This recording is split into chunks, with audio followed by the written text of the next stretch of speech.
Hey folks, Dr. Duncan here with Unit Climate Change 6. We're in the process of exploring rivers and water use in their relationship to climate change. In this portion, part 3, we're going to look at how climate change is affecting rivers and water supply here in the southeast. Now, before we go too much further in talking about the southeast, I do want to acknowledge that this is a problem globally, not everywhere on the planet, but in many places on the planet as a result of climate change. And water supply has always been a problem in some areas, and now supply is getting worse. Some of the places that we're seeing some of the biggest problems with water supply include some portions of our very own US of A. The western United States is in the middle of what appears to be a mega drought. A mega drought is a drought that lasts for at least 20 years. And the last 20 years have been exceptionally dry in the western US. So we're talking about California, Arizona, New Mexico, and adjacent states. Other regions of the world experience similar types of problems, including mega droughts. Some of the areas that are being impacted really badly by climate change or are expected to be impacted very badly by climate change include portions of northern Africa. We're not talking about the Sahara here. That's a very dry region naturally, but those areas that are below the Sahara. And other portions of Africa, include southern Africa, appear to be quite vulnerable to droughts and lack of rainfall as a result of climate change. But just after giving a nod to those issues and how extreme they can be in some of those areas of the world, I do want us to return our focus here on the southeast because most of you live here and many of you will continue living here into the future.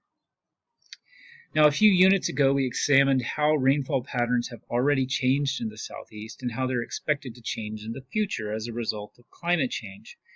In this map, we see that the southeast in general, and this is indicated by the very top map up here, the southeast in general is expected to get more rain over the coming decades. And that's a good thing.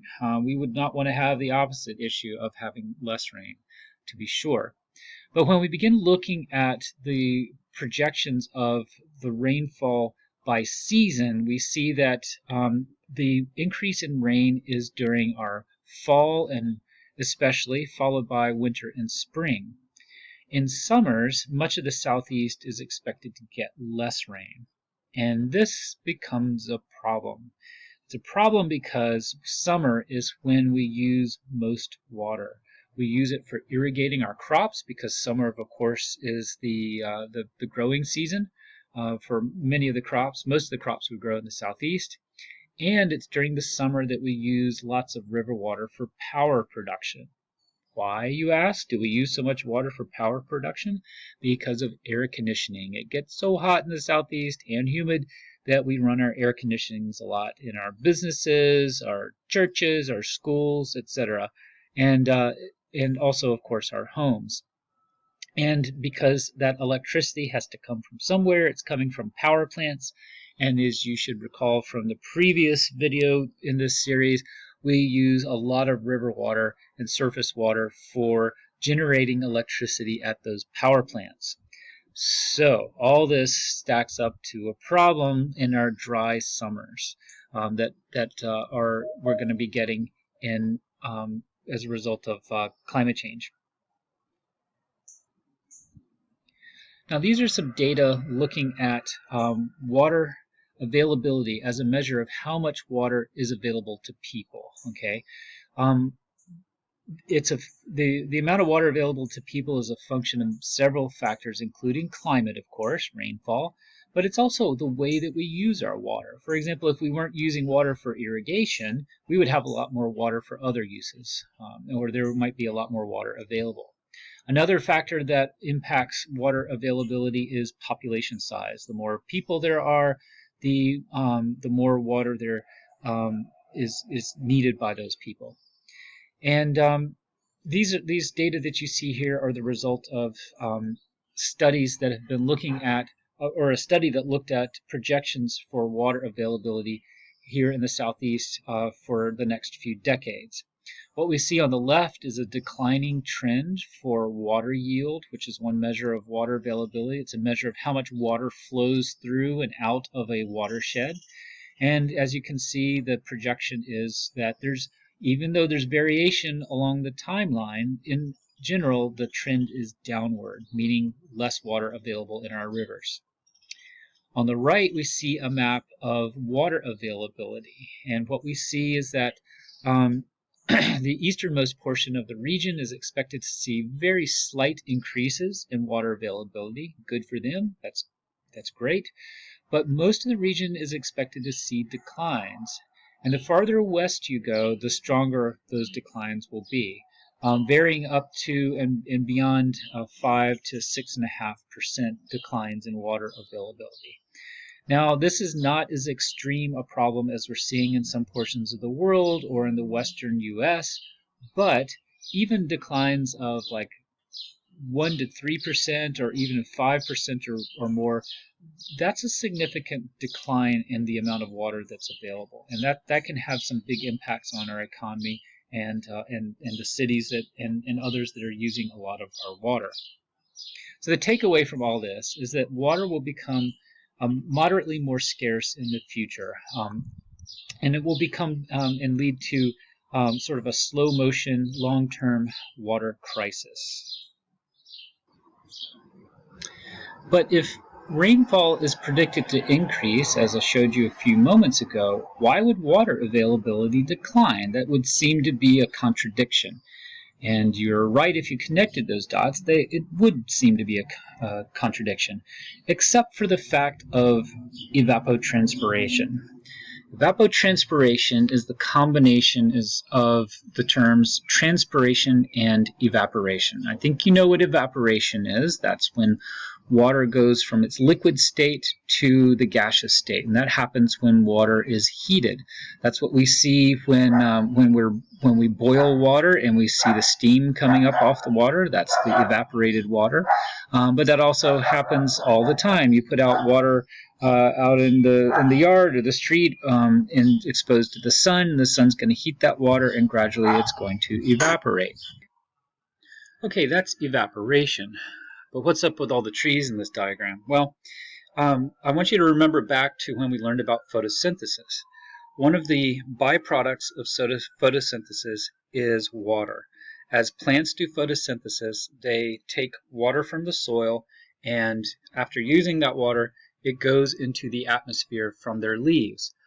That is a process that is called transpiration. And if you zoom out to the landscape level and look at evaporation plus transpiration, that is how water moves from the land surface into the atmosphere. And we combine those two words and call it evapotranspiration. Now, the thing with evapotranspiration is that it increases as temperatures warm. Certainly, evaporation speeds up as temperatures warm, but transpiration does as well, because as it gets warmer, the water flow through trees and other plants can increase, as does their overall metabolism and their ability to do photosynthesis. So transpiration goes up as temperatures increase as well. So as we are entering this era of rapid climate change, with temperatures getting hotter and hotter as the years go by, we're seeing that more and more of the water on our landscape is going into the atmosphere in the form of evapotranspiration. Even though we are getting more rain in the southeast than we used to, and we're projected for that trend to continue, it will not make up for all the evapotranspiration that is lost. And so the net balance, when you look at both rainfall, so inputs via rainfall, and outputs via evapotranspiration, the net sum is that we will be having less water available. Okay? Now, another reason, remember I said that there's several reasons why water availability can decline. Another reason that it is going to decline in the southeast is that there will be more of us. This map shows the cumulative estimates of residential population change. This is from April 2010 to July 2015, so a 5-year period. And all of this is to illustrate that the Southeast is one of the regions in the U.S. that is growing in population size. Not as much Alabama as North Carolina, South Carolina, Georgia, and especially Florida. Those states are growing rapidly. So especially in those states, with the extra demand that all the new people put on water supplies in those areas, that is going to contribute to the shortage of water for populations. And again, I want to emphasize this isn't a drastic decline in water, but it's enough that it's going to make things difficult, especially during those years when we tend to have less rainfall, and especially during periods that are known as droughts, which we'll get to in pretty soon. Now, what does all this mean in terms of stream flow and all of our biodiversity that's dependent on streams? Let's take a look at that. This is the results of a study that looked at how, based on climate scenarios, we're expecting to see changes in how much water is flowing through the rivers of the Southeast. And what you see here is that much of the Southeast is going to see a very minor decline between 0 and 5%. Now, I would argue that even a 5% decline in river flow could potentially be enough to impact some species and certainly impact some of the ways that we use our rivers. For example, if you imagine barges that are pushing materials up and down rivers, when there's droughts on large rivers like the Mississippi River and water levels drop down too far, barges have to just basically park because they can't navigate the river safely because the water levels are so low that they're in danger of hitting obstructions that are on the bottom and sandbars and things like that. Okay, so this is when rivers are down, that's bad for people as well as for biodiversity. For much of Georgia and Alabama and Mississippi, the range of, and parts of Tennessee, the range of decline is predicted to be 5 to 10%, and in a few areas in south central or southeast Alabama and the panhandle of Florida, the declines in water availability are going to be, I'm sorry, not water availability, but the decline in stream flow is going to be between 10 and 25%. And those are really, that is going to be a big problem for those rivers and streams, not just for the biodiversity, but for all the people that are dependent on them as well. This was based on a 2014 study. Another study came out about 4 years later by a team led by Newpain et al.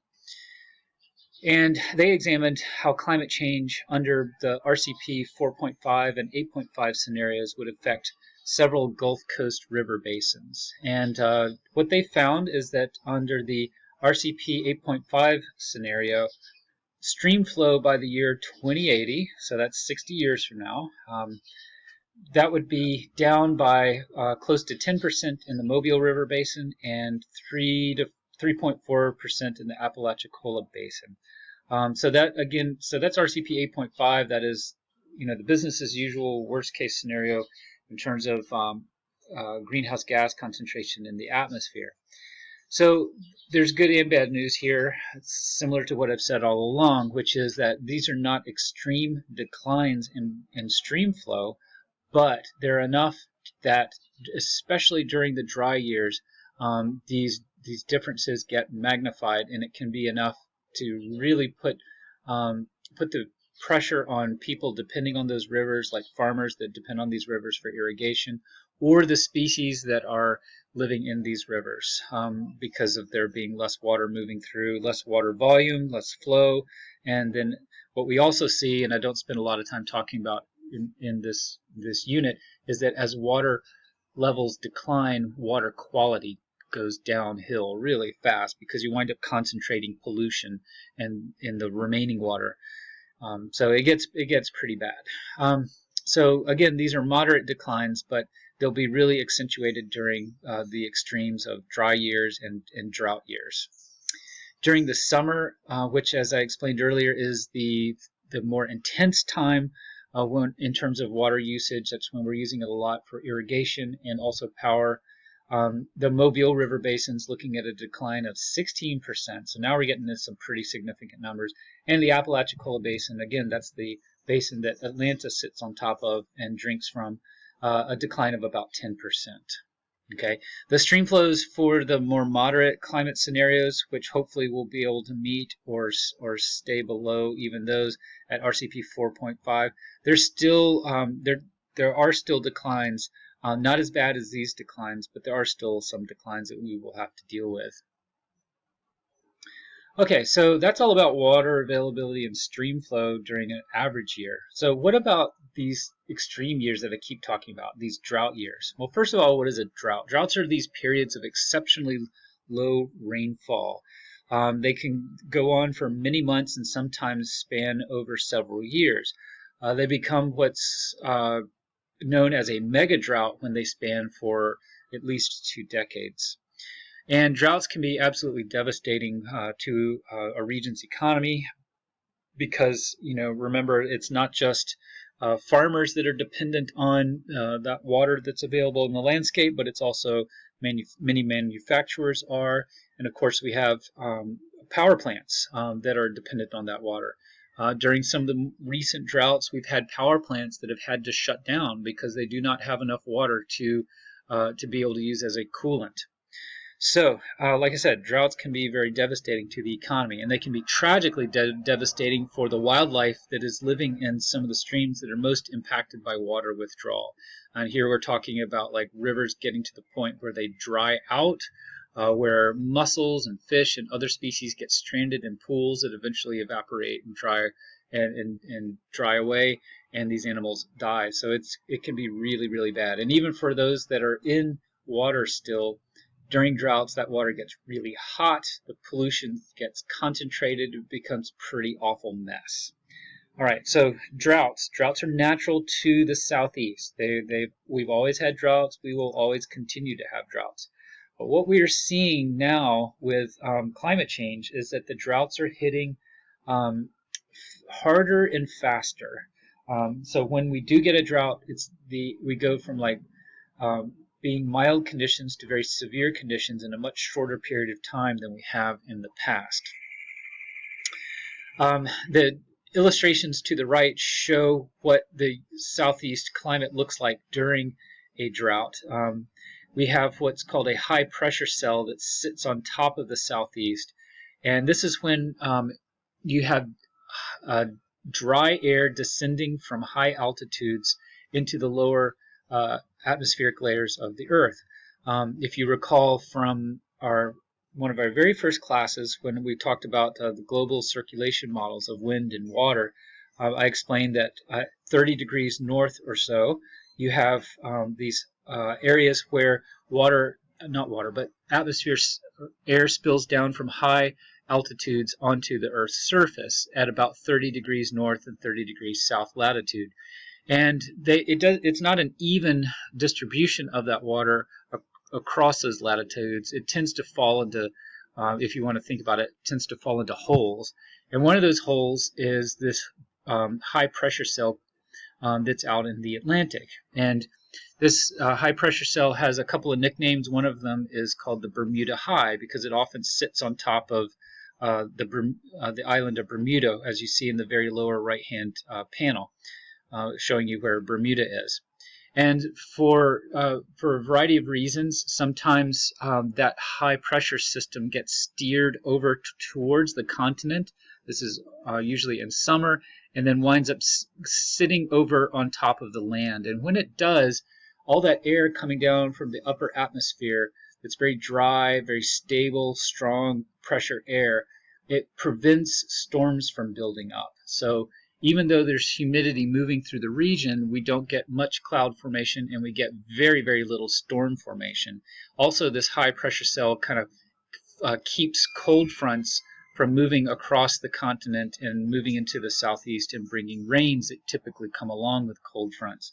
So for all these reasons, the Bermuda High is what enforces the drought on the southeast.